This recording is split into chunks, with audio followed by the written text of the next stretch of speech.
అవి గాని. Like nostalgic మూమెంట్సేనా? ఏదైనా సస్పెన్స్ డ్రామా ఇంకేమన్నా? వాళ్ళ ఊర్లో జరిగిన ఒక సంఘటన చెప్పాడు. అంటే సాయంత్రం అవ్వగానే ఊరందరూ కలిసి ఒక ఇంటికి టీవీ చూడడానికి ఎలా ఎళ్ళేవాళ్ళు. నిజంగా ఊర్లో చాలామంది ఈగో ఇష్యూస్ ఉంటాయి, క్యారెక్టర్స్ ఉంటాయి. ఆ ఇంటికి మనం వెళ్ళినప్పుడు ఆ ఇంట్లో వాళ్ళకి మనం నచ్చలేదనుకోండి, వాళ్ళు కూర్చోనివ్వరు మనల్ని అక్కడ. కట్టెతో కొట్టేసి వెళ్ళిపోమంటారు. మన నాన్నకి నచ్చకపోయినా మనల్ని పంపరు ఆ ఇంటికి. "ఒరేయ్! వాడింటికి నువ్వేంట్రా ఎళ్ళేదని." కానీ ఈయనేమో టీవీ తెచ్చి కొని తెచ్చి పెట్టాడు కదా! సో, అక్కడికి పిల్లలకి వెళ్దామన్న ఈ ఈగో ఇష్యూస్ గాని, మనోడు చెప్పిన ఒక సంఘటన, అందరూ ఒక ఇంట్లోకెళ్ళి టీవీ చూస్తే ఆ ఇంట్లో వాళ్ళ మూడ్ ఎలా ఉంటది, ఇవన్నీ చెప్పినప్పుడు నాకు చాలా హానెస్ట్‌గా అనిపించింది. నేను మా ఊర్లో చూసాను. మా ఊర్లో ఒకే ఒక టీవీ ఉండేది. మేమందరం వెళ్లి టీవీ చూస్తుంటే, మనోడు 2 గంటలు కథ చెప్తున్నప్పుడు నేను మొత్తం కనెక్ట్ అయిపోతున్నాను. అవును గదా! చాలా నాస్టాల్జిక్ ఫీల్ గదా ఇది. ఈ జనరేషన్ వాళ్ళకి మనందరికీ టీవీ అన్నది చాలా స్పెషల్ థింగ్. ఈ జనరేషన్ వాళ్ళకి నాకు తెలిసి అంత స్పెషల్ థింగ్ అయితే కాదు టీవీ. ఏది ఇంట్లో ప్రతి ఒక్క బెడ్‌రూమ్‌లో టీవీ ఉంటదిప్పుడు. కానీ ఆన్ అవుతాయో, ఆన్ అవ్వవో ఎవడికి తెలీదు. ఎందుకంటే ఇదిగో టీవీ వాళ్ళ తమ్ముడొచ్చేసాడు. తమ్ముడంటే ఫోను. ఇప్పుడు మొత్తం అంతా ఫోన్‌లలో యాప్‌లో లేకపోతే అది ఇది ఉంది గదా! సో, టీవీ ఇంపార్టెన్స్ గురించి చెప్తే చాలామంది కనెక్ట్ అవుతారు. ఒక మళ్ళీ అందరూ చిన్న నాస్టాలజిక్ ఫీలింగ్‌కెళ్తారు. వాళ్ళ ఇంట్లో ఫస్ట్ టీవీ ఏదుంది, వాళ్ళు చూసిన ఫస్ట్ సినిమా ఏది అని చెప్పి వాళ్ళ ఇంట్లో మెమరీస్ అంతా గుర్తు తెచ్చుకుంటారు. వాళ్ళ ఊరు ఒకసారి గుర్తుకొస్తది అని చాలా బాగా అనిపించింది బ్రో. అందుకే నమ్మాను. అదే తీసాము. అంటే నేను ఎందుకు హానెస్ట్ ఫిల్మ్ అని పదే పదే చెప్తున్నానంటే, అలాగే ప్రెజెంట్ చేసాం. And I'm so happy. ముని ఏదైతే చెప్పాడో అదే తీశాడు. రేపు మీరు కూర్చుంటే 2 గంటల పాటు ఆ ఊర్లోకెళ్ళిపోయి ఆ క్యారెక్టర్స్‌తో కనెక్ట్ అయిపోయి మీ మెమరీస్ అన్నీ, మీ నాస్టాలజిక్ ఫీల్స్ అన్నీ మళ్ళీ గుర్తొస్తాయి అనుకుంటా. మీకు బేసిక్‌గా ఓల్డ్ సాంగ్స్ అంటే చాలా ఇష్టం. మీకు 'కే ర్యాంప్‌లో' రాజశేఖర్ గారి సాంగ్ ఎంత వైరల్ అయిందో తెలుసా మీకు?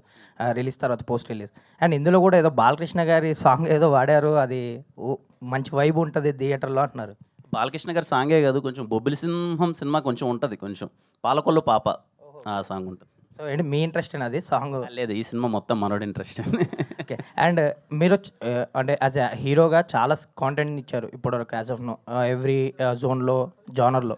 అండ్ ఇప్పుడు ఓటీటీలో ఎంట్రీ ఇవ్వబోతున్నారు 'గుబ్బల చెరువు ghat'.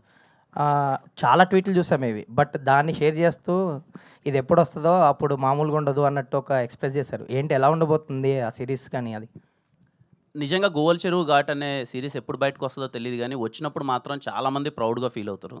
It is going to B one of the best series in India I'm sure. అంటే నాకు సీరీస్‌ల మీద అంతకుముందు నేనెప్పుడు చేయలేదు. నాకు తెలీదు ఆ సెక్షన్ ఎలా ఉంటది ఏంటని. నేనేదో మెయిన్ స్ట్రీమ్ సినిమాలు చేసుకుంటూ వెళ్తాను. 'Bharat Kamma' is a very good film maker. నాకు చాలా ఇష్టం. షార్ట్ ఫిల్మ్స్ చేసేటప్పుడు దగ్గర నుంచి భరత్ అన్న షార్ట్ ఫిల్మ్స్ అన్నీ చాలా బాగుండేటియి. 'Dear Comrade' is a nice film. చాలా బావుంటది. అన్నొచ్చి నాకు కథ చెప్పినప్పుడు నేను సర్ప్రైజ్ అయిపోయాననమాట. అరే! ఒక పొలిటికల్ డ్రామా ఇంత బాగా డిజైన్ చేసాడు ఏంటి ఈయన. నేను మిస్ అవ్వద్దు. ఈ సినిమా ఎట్టి పరిస్థితిలో ఈ సీరీస్ మిస్ అవ్వద్దు అనుకున్నాను. నేనెళ్ళి షూట్ చేశాను. చేసిన తర్వాత నా ఫీలింగ్ అది. అందుకే అది ట్వీట్ చేశాను. అది ఏ రోజు బయటకొస్తదో తెలీదు గానీ, చాలా సర్ప్రైజింగ్‌గా ఉంటదని. చాలా అంటే చాలా తీశారు bro. And I'm so happy working with them. Amazon వాళ్ళు గానీ, ద ప్రొడక్షన్ వాల్యూస్ కానీ, it is going to be the one of the best and big budgeted series. చాలా వచ్చింది. ఆ డ్రామా మనందరం చాలా ఎంజాయ్ చేస్తాం. ఇయర్‌లోనే ఉండొచ్చండి ఇది స్ట్రీమింగ్? మోస్ట్‌లీ ఇయర్‌లోనే ఉండొచ్చు. ముని గారు, కిరణ్ గారు చెప్పినట్టు, మీరు చెప్పినట్టు మీ రియల్ ఇన్సిడెంట్స్ తీసుకొని మీ ఊర్లో తీసిన సినిమా అంటున్నారు 'తిమ్మరాజుపల్లి'. సో, మీకు అంటే ఎప్పుడైనా యాస్ ఎ డైరెక్టర్ అయ్యాక